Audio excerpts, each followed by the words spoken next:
Un ballon espion chinois a dérivé à travers les États-Unis pendant une semaine avant d'être abattu. Mais comment s'est-il retrouvé au-dessus du sol américain?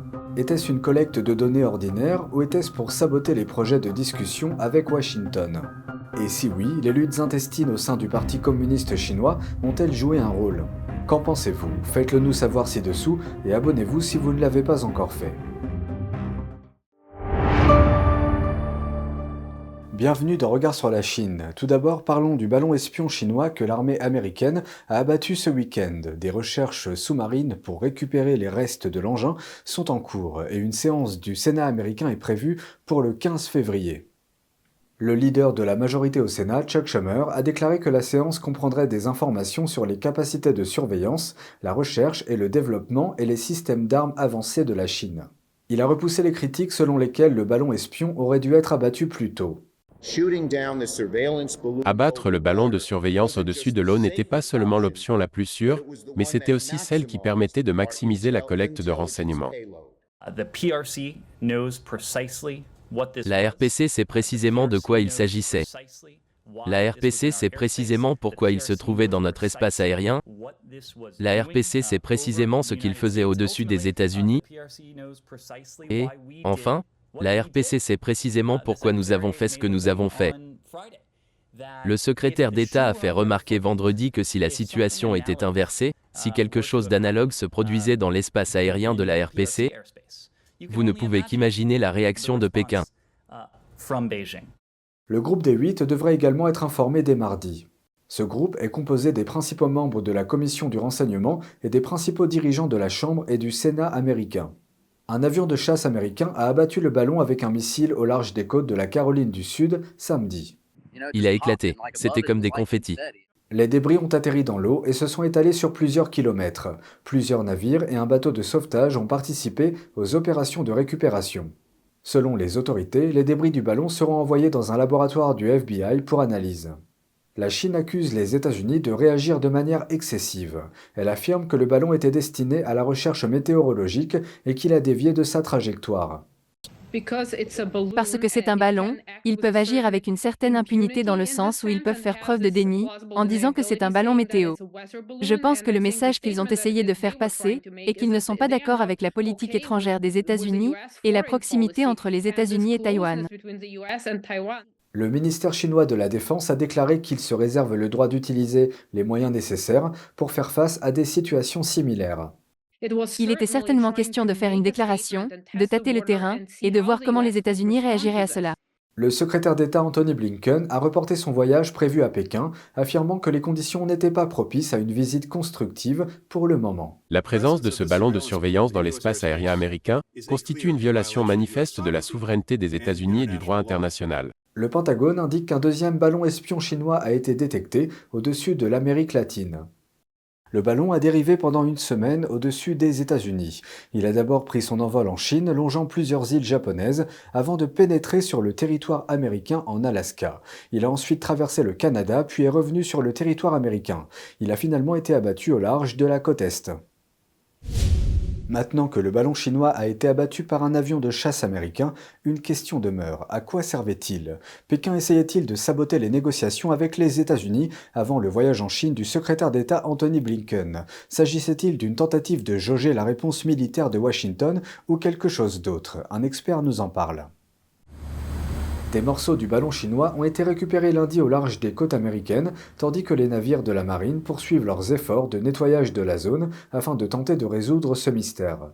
Une question clé se pose. Pourquoi Pékin voudrait-il utiliser un ballon relativement peu sophistiqué pour surveiller les États-Unis? Je pense qu'il est très difficile de ne pas conclure que, d'une certaine manière, il s'agit d'un acte effronté que d'envoyer un ballon. Nous parlons d'un ballon qui dérive à travers les États-Unis, avec des arrêts soigneusement programmés au-dessus des bases de missiles et des bases militaires américaines. Cela manifeste presque une sorte de mépris. La Chine exploite déjà des satellites militaires plus efficaces pour la surveillance. D'un autre côté, Tang Jinghuan, analyste des affaires chinoises, affirme que Pékin utilise probablement ce ballon comme un satellite à orbite basse pour obtenir des informations de renseignement plus détaillées que les satellites ne peuvent pas obtenir à moindre coût. Le deuxième avantage est que, puisque ce ballon présente une intégration à la fois civile et militaire, il est très pratique pour la Chine de prétendre qu'il s'agit d'un produit civil, que ce ballon est incontrôlable, et donc exempt de toute responsabilité. Mais quelles que soient les capacités de ce ballon, Washington a pris la menace au sérieux. Le secrétaire d'État Anthony Blinken a annulé son voyage prévu en Chine. Les tensions entre les États-Unis et la Chine étaient censées s'apaiser avec cette visite. Cette annulation est un coup dur pour Pékin. Elle soulève également une autre question sur les intentions du régime chinois. Pourquoi ce moment a-t-il été choisi pour le lancement du ballon ? Quelques-uns au sein du PCC peuvent s'opposer à l'assouplissement des relations entre les États-Unis et la Chine. Nous pouvons les qualifier de partisans d'une ligne dure extrêmement anti-américaine au sein du système du PCC. Ou certains peuvent même être anti-Xi Jinping. Ils pourraient avoir lâché le ballon exprès. Les États-Unis ont déclaré que des incidents similaires s'étaient déjà produits auparavant. On peut donc se demander pourquoi la Chine a choisi d'envoyer un ballon avant le voyage de Blinken. Selon Tang, cet incident pourrait être le signe d'une lutte de pouvoir au sein du PCC. Le ballon a été délibérément choisi à un moment sensible, ce qui pourrait porter un coup politique à Xi Jinping et saper ses efforts pour apaiser les relations avec les États-Unis et restaurer l'économie nationale. La Chine continue de prétendre que le ballon n'est qu'un dirigeable de recherche météorologique qui a dévié de sa trajectoire. Mais selon les experts, la trajectoire de vol prévue du ballon à proximité de certaines bases de missiles suggère qu'il est peu probable qu'il ait dévié de sa trajectoire. Le sénateur Marco Rubio a déclaré à ABC que la Chine a intentionnellement fait voler un ballon espion au-dessus des États-Unis pour envoyer un message. Ce message, c'est que les États-Unis sont une superpuissance autrefois grande qui s'est vidée de sa substance, qui est en déclin. Rubio estime que la décision de Washington d'attendre que l'objet soit au large de la côte Est pour l'abattre a fait le jeu de la Chine. Et d'ajouter que cela pourrait constituer un danger caché si Pékin lançait une action militaire sur Taïwan ou dans l'Indo-Pacifique. Samedi, Joe Biden a déclaré qu'il avait demandé aux militaires d'abattre le ballon un jour plus tôt, mais qu'on lui avait répondu qu'il y avait trop de risques de dommages au sol. Les appels à quitter le Parti communiste chinois trouvent un écho en Chine continentale. De plus en plus de citoyens s'éloignent du régime. Dans la province du Henan, dans le sud de la Chine, un jeune homme d'une vingtaine d'années a publié une déclaration sur un site internet connu sous le nom de Global Tuidang Center, ou Centre de service mondial pour démissionner du Parti communiste chinois. Dedans, il annonce sa démission de tous les groupes liés au parti. Qu'est-ce qui a motivé sa décision ? Il s'est souvenu de la dissimulation par Pékin des cas de Covid-19 au début de l'année 2020, qui a conduit à la propagation de la pandémie dans le monde. Mais à l'époque, il a déclaré qu'il n'avait pas l'impression que cela avait eu un grand impact sur sa vie, bien que son école ait mis en place des contrôles d'entrée stricts. Son tournant s'est produit l'année dernière, lorsque les autorités ont soudainement abrogé sans préavis la politique du zéro Covid-19 du pays. Sa grand-mère est morte d'une grave infection. C'est alors qu'il a pris conscience de ce qu'il appelle la cruauté et l'inaction du régime communiste chinois. À Shanghai, un autre citoyen a rejoint les rangs de ceux qui se retirent du PCC. Chen a été informé de l'épidémie de Covid-19 par des proches pendant les vacances du Nouvel An lunaire. Dans sa déclaration, il écrit, je cite, « La réponse du Parti communiste était si stupide et si froide, ils ont complètement ignoré la vie des gens.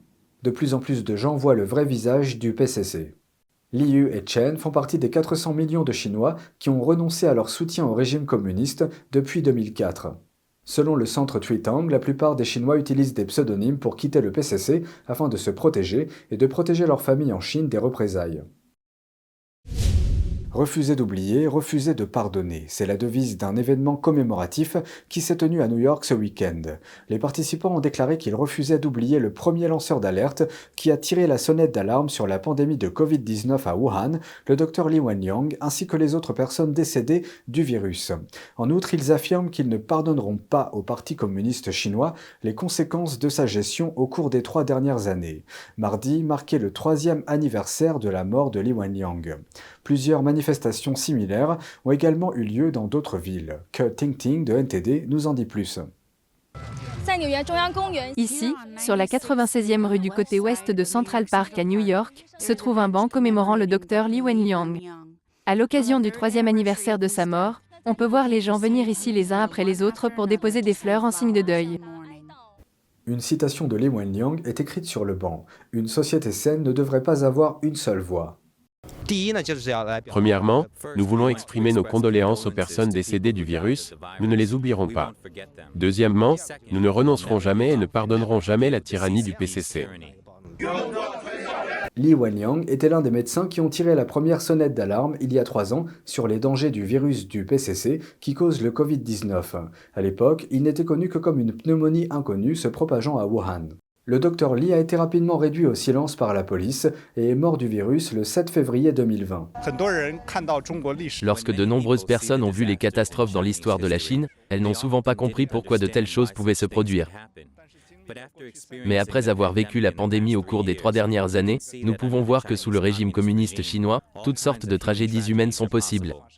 À Los Angeles, une cinquantaine de personnes se sont rassemblées devant le consulat chinois de la ville pour faire le deuil de Li Wenliang. Un homme a attaqué l'événement et a ensuite été arrêté par la police. Les participants à la manifestation disent qu'il s'agit d'un étudiant chinois. Des manifestations similaires ont eu lieu à San Francisco, en Australie, en Nouvelle-Zélande, au Japon, en Allemagne et en France. C'est tout pour aujourd'hui, merci d'avoir suivi Regard sur la Chine. On se retrouve demain pour une nouvelle émission. Prenez soin de vous et à bientôt.